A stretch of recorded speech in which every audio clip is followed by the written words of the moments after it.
Hi everybody. Hi everybody on Instagram, everybody on Facebook, on TikTok.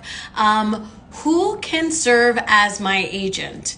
My name is Electra Yao. I am the Artist Visa Lawyer, and today we're going to talk about the agent and who can serve as the agent.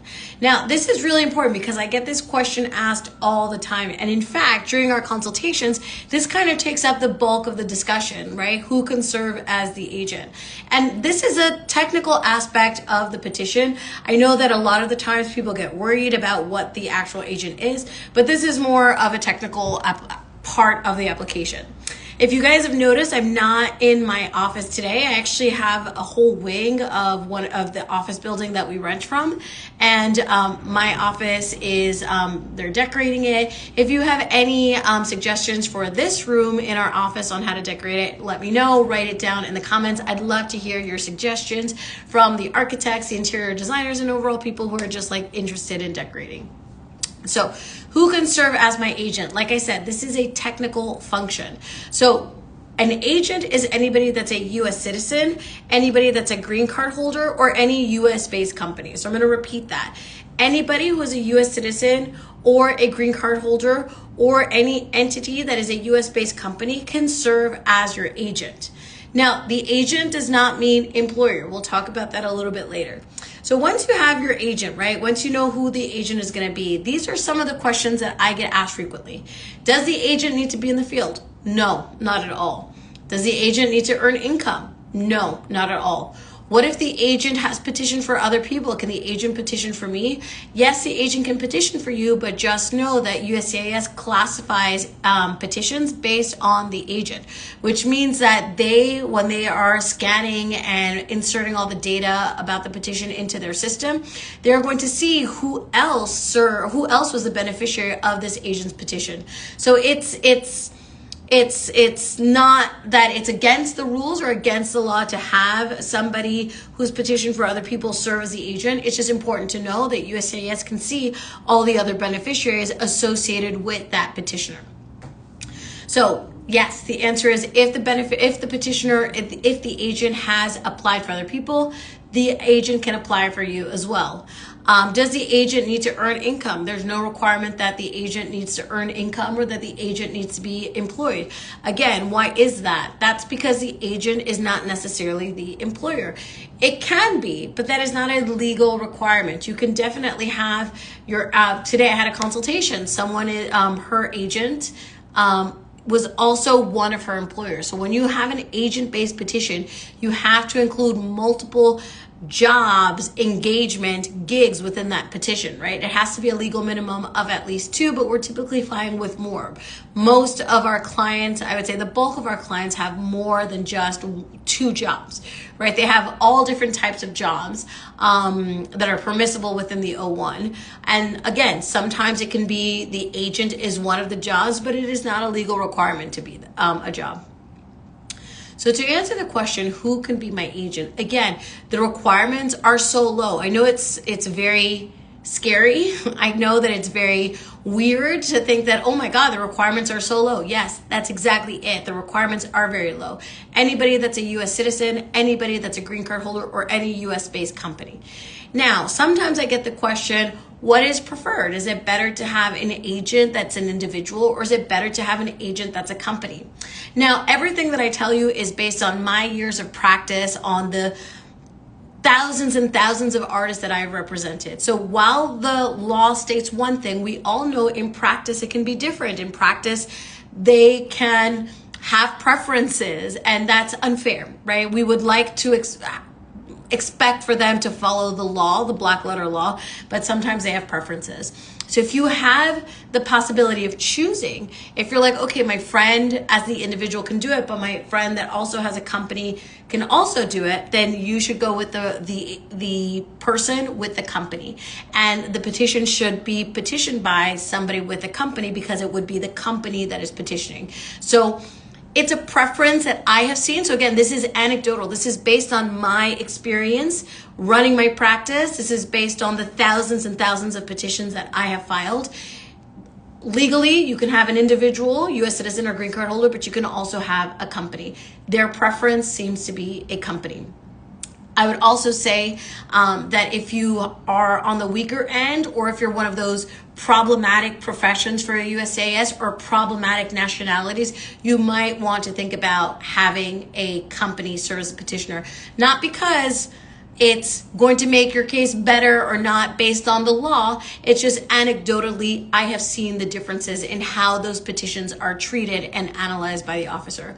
Thank you so much, everybody on Instagram, for joining the live and watching this. I hope that this was helpful. If you guys have questions, drop them in the chat, so that I can try to answer it. As a reminder, my name is Electra Yao. I am the artist visa lawyer. I'm located in New York City. I represent international artists and creatives, and I try to find creative out-of-the-box solutions for even some of the weaker cases. Everybody deserves to work in the U.S. Everybody deserves to try to have their career in the U.S., especially in the arts world, where in the U.S. it is just very, very well developed, and you have lots of different opportunities to realize your artistic dreams. So I work exclusively with international artists and creatives, and sometimes even professions where people don't think are creative, but I'm able to file them as O1Bs as artists.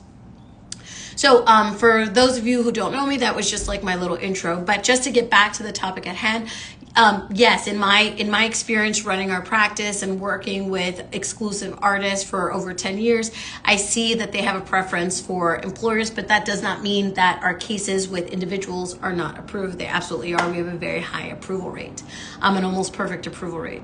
So these are suggestions that I give to our clients in order to help them craft and architect a really strong petition. Because again, a lot of the times clients will ask me, well, what is the approval rate? It's 50-50, it's math, right? It could be a yes or it could be a no. Now, I'm giving information to clients once you become a client to try to architect and mold the petition in a way that would allow for an approval, that would encourage the officer to approve the case. But it's really 50-50, right? It could be yes or it could be no. And part of one of these nuances is the agent, right? This is something that we've seen creep up in like the last, I would say, 3 to 4 years. And it's something that clients, if they do have the choice, I bring it to their attention so that they can make the best decision. They can make the best decision for themselves. So yeah, I will be live later today to talk more about contracts, future contracts, and what that actually means for your petition. Today I had a consultation where the client was had a very interesting field of endeavor, and sometimes the more interesting and the more eccentric, those cases also tend to win because USCIS doesn't see them so much. So earlier on, I talked about the problematic professions. These, I'm going to give you a little nugget of information. These are the 3 professions that get the most RFEs: actors/performers, musicians, and dancers. And I'll tell you why these professions get the most RFEs. They're the most versatile. They're the ones that change more often than someone who is a digital marketing specialist working in an agency. Because with the performing arts and the musical arts, things change based on budget, based on venue, based on who's going to be performing with you, cast, crew. All of these things change very, very quickly. And I know this from experience because I was a professional actor before becoming an attorney and before going to college. So I performed in experimental theater here in New York City, street theater, musical theater. I sang at Carnegie Hall. Things change in the industry. Things change all the time, which is why this is such a great segue into what my live is going to be later on today about how you can add additional performances and engagements to your petition. So today I had another consultation with a former client who was like, listen, I'm really scared. Like, do I need to refile my O1 because I'm going to change jobs? No, absolutely. When you file an agent-based petition, you can add additional performances and engagements. And I want to explain to you guys like how revolutionary that is, because most visa types in the US are tied to a specific employer. And we see this in the H-1B context, right? Where you're hired by a specific company and you're stuck with them. right? There's nothing else that you can do. You're just stuck with that company. In the O1 world, specifically the O1B world, because it's very different for O1A, you can add additional performances engagements. So you can add additional work post-approval, right? You can add different projects. You can add different work that you're doing with individuals. You can add different work that you're doing with international companies or projects. You can add that. And guess what? You don't need to come back to me. I don't need to file a new petition. You don't need to go back to your petitioner. You don't need to go back to your previous employer or a previous job. You don't need to do any of that. That's revolutionary, guys. That is freedom.